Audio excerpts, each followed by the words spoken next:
Caught stepdad stealing my wedding dress for his daughter. Grabbed it and he kicked me out of the house.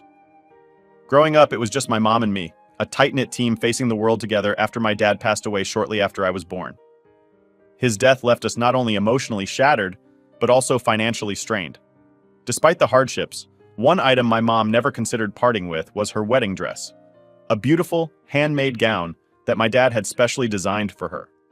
It wasn't just fabric and lace to us, it was a symbol of my dad's love and a connection to the life they shared before I came along. Fast forward to the present, and things have shifted quite a bit since my mom remarried Brad. Brad has two kids, Tessa, 26, and Jake, 18. We've managed to get along reasonably well, though it's been a bit of a balancing act trying to blend our families. Tessa recently got engaged, and while her upcoming wedding should be a cause for celebration, it's actually stirred up a lot of underlying tensions. When Tessa mentioned wanting to wear my mom's cherished wedding dress, I was taken aback. She knew how much that dress meant to me and my mom, yet she still brought it up. My mom initially resisted because she's always said that dress was being saved for me. It represents a promise, a connection to my dad, and a dream of mine to wear at my own wedding one day. However, Brad seemed to think it was a simple matter of practicality, suggesting my mom now had two dresses, and I could just wear her other one. His suggestion to let Tessa wear the original dress, completely disregarding its sentimental value to me, felt like a dismissal of my feelings and my dad's memory. The situation escalated when Brad physically took the dress out of storage and handed it to Tessa right in front of me. My reaction was instinctual. I grabbed the dress from Tessa and locked myself in my room with it. This dress is a piece of my history, a connection to the father I never got to know, and I couldn't bear the thought of it being altered and worn by someone else, especially under these circumstances. The aftermath has been pretty intense. My mom seems torn, trying to mediate but also understanding why the dress is so important to me. Brad, on the other hand, has been calling me spoiled and selfish, accusing me of overreacting. Tessa is upset too, feeling like her wedding plans are being disrupted. She's been texting me to apologize and return the dress, but I feel so betrayed and hurt by the whole situation. Now I'm left feeling like the villain in my own home, criticized for standing up for something that holds deep emotional significance. I think I need to have a serious conversation with my mom, just the two of us, to explain how important this dress is to me, not just as a potential wedding dress, but as one of the few connections I have to my dad. This discussion needs to be away from Brad's influence, so that I can express my feelings honestly and clearly without external pressure. Moreover, it's crucial to establish some boundaries and communication rules with Brad and Tessa about decisions that impact me directly. They need to understand that their words and actions have significant emotional consequences, and respect in our family dynamics is essential. Perhaps seeking external support, like a family therapist, might help. A neutral setting could provide a space for all of us to express our viewpoints and work through our misunderstandings, hopefully leading to better understanding and respect among us. Navigating this will undoubtedly be difficult, but I believe it's crucial to defend the things that are deeply meaningful to me. My connection to my dad's memory through this dress is irreplaceable, and standing my ground here is about preserving that bond as much as it is about setting the tone for how I expect to be treated in my family going forward. So am I not the idiot? Now for the top comments before the update. You should not apologize at all. You did nothing wrong. Your mom has told you for years that the dress is for you to wear when you get married. Your mom or a different dress once she married Brad so his daughter can wear that one. So why does it have to be your dress she wants to wear? And honestly, if I were your mom, I would be considering a divorce. Your mother's new husband is a bully, and his adult daughter is the spoiled, selfish brat in this story to Tessa. It's just a pretty dress that she wants. And as far as Brad is concerned, Tessa should have what she wants, regardless of what his wife, the owner of the dress, prefers. No stepbrother has seen this happen many times in the past, hence his supporting you. The fact the brand is steamrolling your mom into something she really doesn't want to do is a very bad sign. Tessa is asking me to apologize and give her the dress back, while there's no giving it back. It was never hers. Brad took it over your mom's objections, and you reclaimed it before anyone could get the idea that it was okay. Brad owes you and your mom big-time apologies, and Tessa can go pounce and sneak the dress out to someone you can trust to hold on to it for you. Your mom needs to take the lead here and tell them no. Update 1. After the initial argument about the wedding dress, Brad and Tessa decided to double down on their stance in a way that totally blew my mind, in the worst way. It started with Brad deciding that since my mom had remarried him, everything she owned, including the dress, was now family property, and Tessa, as part of this family, had every right to wear it. His logic was that keeping the dress just for me was unfair to Tessa, who didn't have a special dress in her life. Tessa, feeling emboldened by Brad's support, took it a step further. She went on this rant about how I was being selfish and childish for wanting to keep the dress to myself. She said that since I was still single and not even close to getting married, the dress was just sitting there collecting dust, and it would be more practical for her to use it now. She even hinted that I might never get a chance to wear it, which was a low blow. The tipping point came when Brad, without asking anyone, took the dress from where my mom had stored it and handed it directly to Tessa, right in front of me. He said it was time to stop living in the past and make practical decisions for the family's sake. I couldn't believe it. The audacity! Reacting on pure instinct, I grabbed the dress from Tessa and locked myself in my room with it. This dress isn't just fabric. It's my connection to my dad, a man I never got to know. To see it treated like just another piece of clothing that could be handed around was too much. The fallout was explosive. Brad pounded on my door, calling me spoiled and accusing me of tearing the family apart over a piece of old cloth. My mom tried to mediate, but she was torn up over seeing her family like this. She kept saying we needed to talk things out calmly, but calm was off the table by then. Tessa was crying and playing the victim, telling everyone who would listen that I was ruining her wedding. She's been texting me nonstop, trying to guilt trip me into giving up the dress, saying I don't understand what it's like to want a perfect wedding, as if I don't have feelings too. Now the atmosphere at home is downright toxic. Brad's treating me like I'm the enemy, and Tessa is acting like she's the only one who matters. I feel like I'm being ganged up on, all for wanting to preserve something precious from my past. I'm starting to think that this isn't just about the dress anymore. It's about respect and understanding, or the total lack of it. I need to have a serious one-on-one with my mom about all this. We need to figure out how we can live with Brad and Tessa if they're going to be this entitled and insensitive about things that are important to me. Maybe it's time to bring in some outside help, like a family therapist, because this situation is way beyond what we can handle on our own. I'm standing my ground, not just for the dress, but for what it represents. Respect, memories, and my dad's legacy. No way am I letting that go without a fight. Update 2. So after all the chaos with the wedding dress, things took an even crazier turn. Brad finally lost his patience with me because I still refused to hand over the dress to Tessa. His last words were, "If you can't follow the rules of this house, you need to find another place to stay." So he kicked me out. Just like that, I was out with my stuff and nowhere to go. Feeling totally lost and shaken up, I headed to the only place I felt I could go, my grandpa's house. When I showed up at Grandpa's doorstep with all my stuff, he was surprised but super welcoming. He helped me bring in my bags, and then we sat down, and I just spilled everything. About the dress, Brad, Tessa, and how everything just exploded. Grandpa listened to it all without interrupting, which was exactly what I needed. After I finished, Grandpa was quiet for a bit, and then he said he had something really important to tell me. Something about my dad. Turns out my dad wrote a will before he passed away. And get this, he left the house to me. Yeah, the very house Brad just kicked me out of. According to the will, it was supposed to be mine when I turned 18. I was totally blown away. I mean, how could something that big have never come up? Grandpa explained that my dad really wanted to make sure I was taken care of, that I had something solid to my name in case things got tough. But somehow, after my mom married Brad, this huge detail got brushed under the rug. Why didn't my mom ever mention this? I had no idea, and it made me feel a mix of angry and sad. So, with this bombshell news, Grandpa and I started making plans. We spent a lot of time talking about what to do next. It felt like a detective movie, piecing together clues from old papers and figuring out our next move. Grandpa suggested we talk to a lawyer to see exactly how we could go about claiming the house. Turns out, we have a pretty strong case, and if everything goes right, I might be able to get the house back in my name. Living with Grandpa these past few days has been a game changer. It's quiet here, away from all the drama. It's given me space to think and sort out my feelings. Every morning, we sit and have breakfast together, and he tells me stories about my dad, stuff I never knew. It's like I'm reconnecting with my dad in a way I didn't think was possible anymore. But it's not all just chilling and chatting. We're actually getting pretty busy, meeting with lawyers and sorting through all the legal stuff.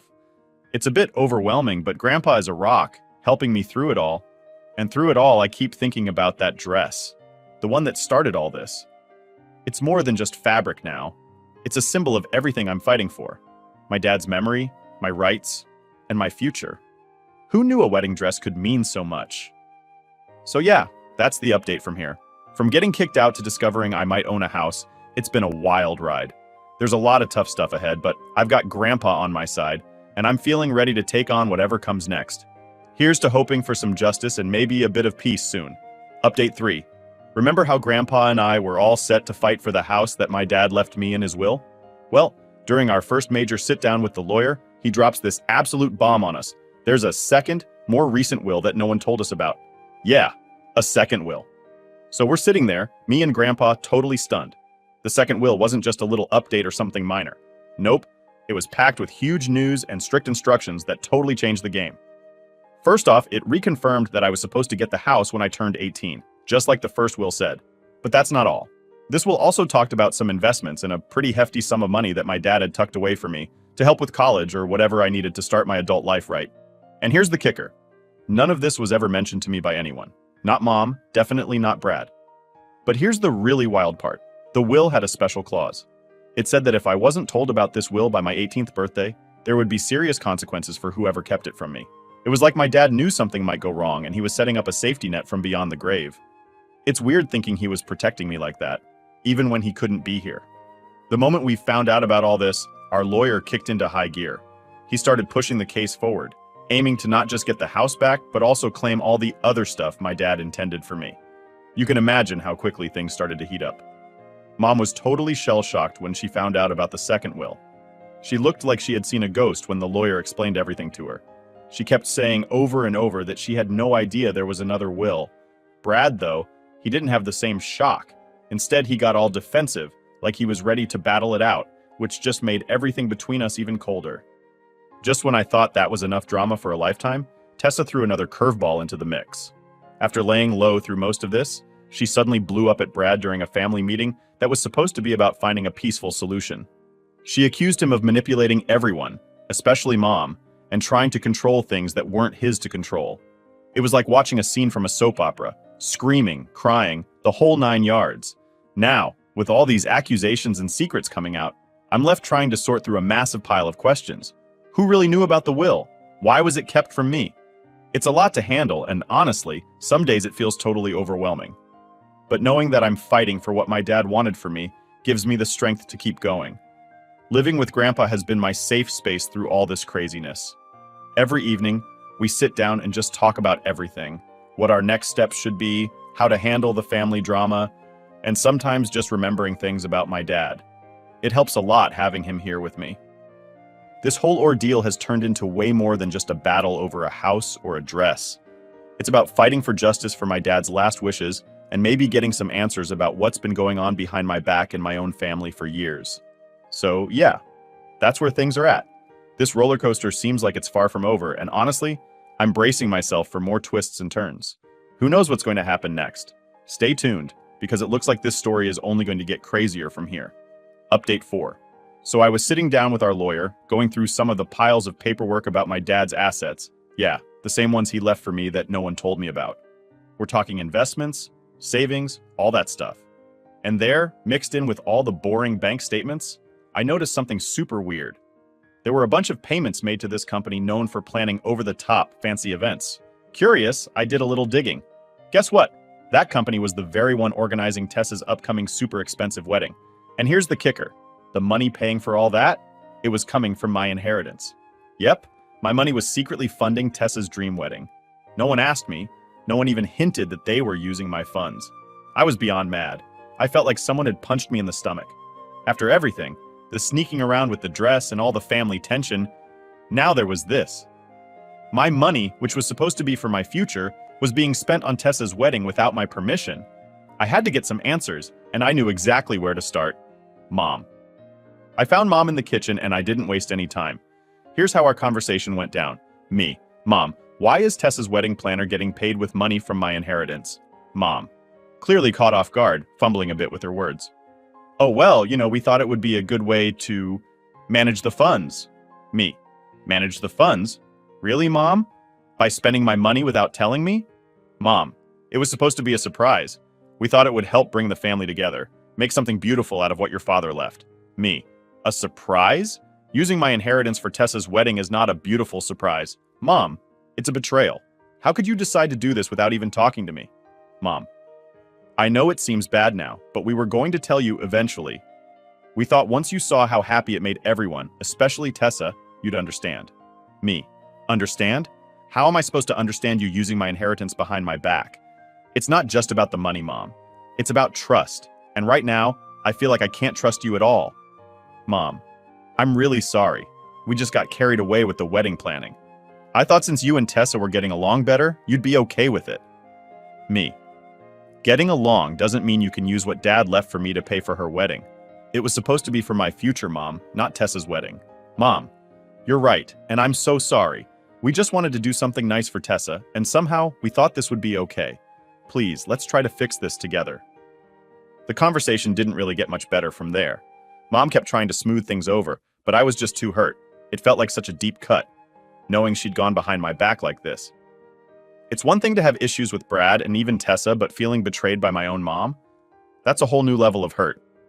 Now I've got to figure out not just how to handle the legal stuff with the house and the inheritance, but also how to deal with my relationship with my mom.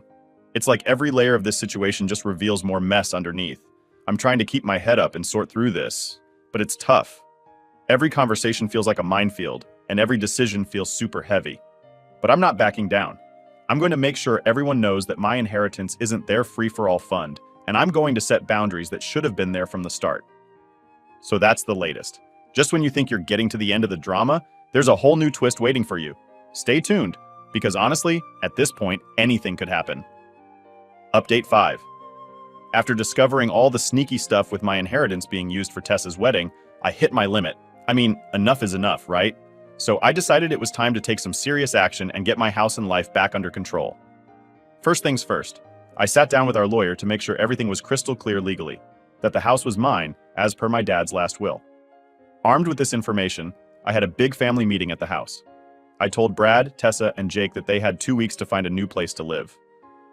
Yeah, I actually told them they needed to move out. It felt weird, kind of tough, but also necessary.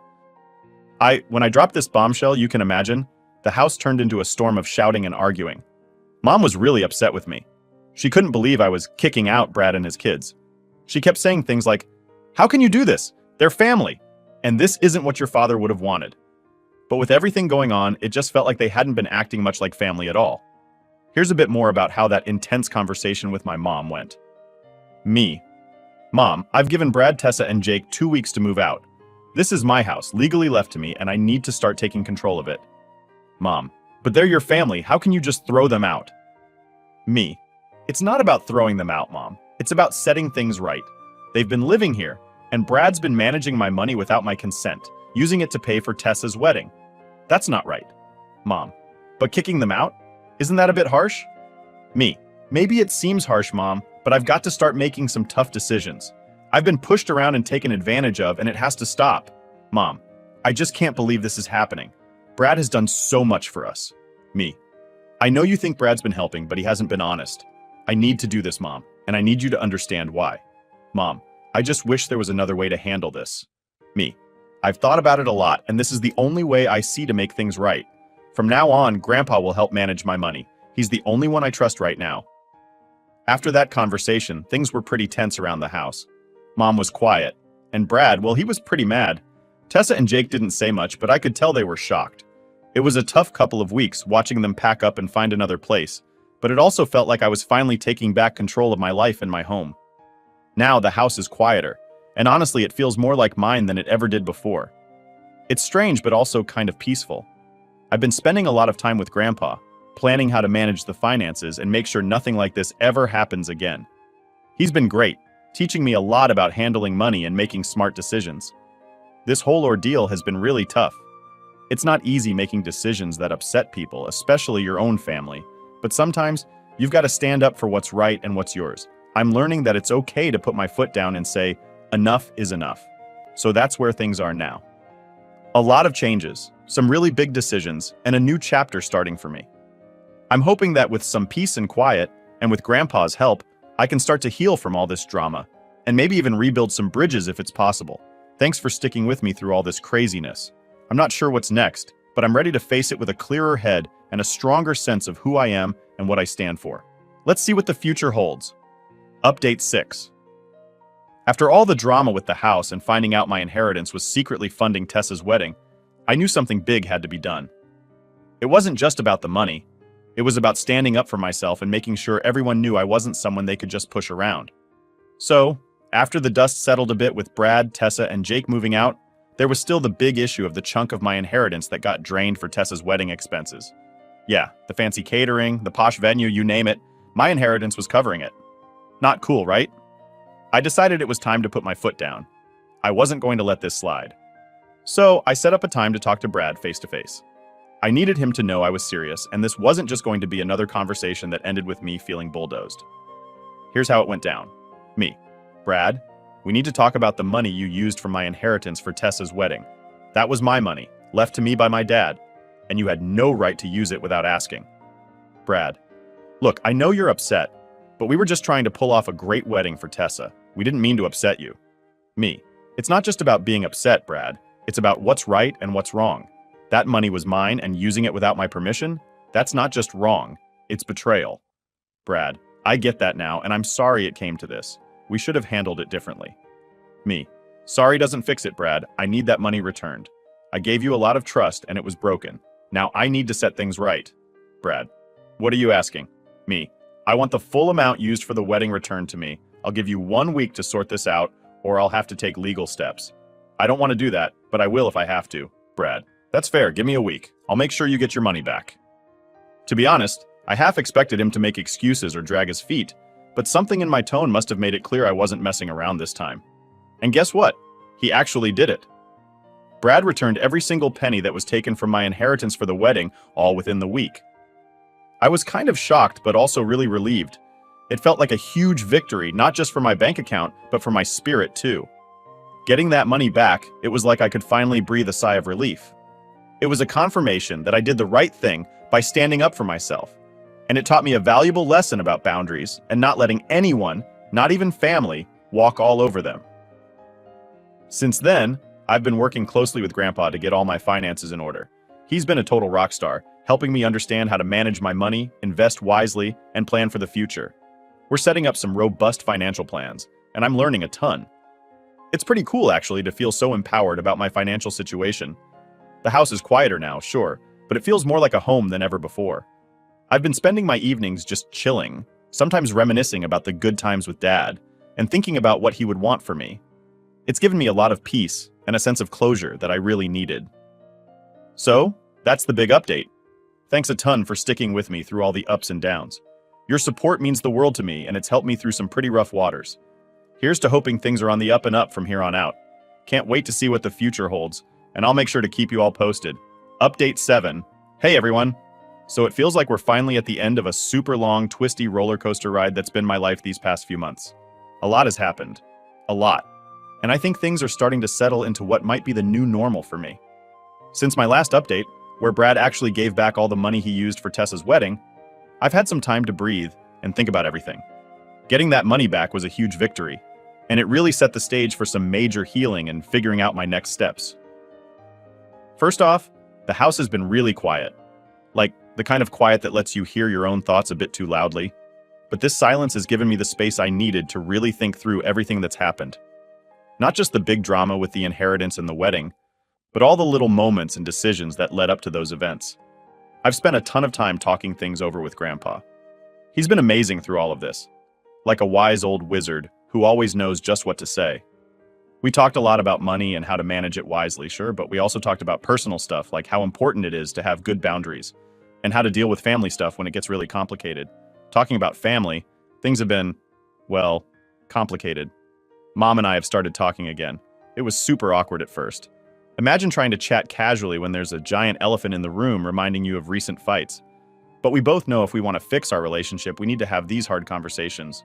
We've been slowly getting into why things went down the way they did, how we both felt betrayed at times, and what we can do better moving forward.